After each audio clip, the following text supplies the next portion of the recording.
तर ठाकरे कुटुंबाचा भेटीगाठींचा सिलसिला 15 डिसेंबर 2024 ला मुंबईत राज ठाकरेंची रश्मी ठाकरेंचे बंधू श्रीधर पाटणकरांचा मुलगा शौनक पाटणकरच्या लग्नात हजेरी लावली होती त्यांनी आणि ही भेट झाली होती। 22 डिसेंबर 2024 ला दादरच्या राजे शिवाजी विद्यालयामध्ये राज ठाकरेंची बहीण जयवंती ठाकरे देशपांडे हिच्या मुलाच्या लग्नात ठाकरे कुटुंब एकत्र दिसलं होतं।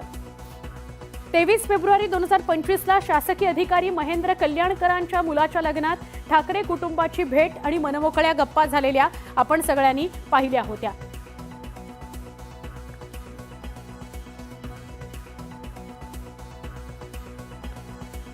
तर ठाकरे बंधूंनी एकत्र यावं या आशयाचे पुण्यासह मुंबईतील शिवसेना भवन परिसरामध्ये बॅनर सुद्धा लागलेले होते। ती बॅनरबाजी ही आपण पाहिली होती।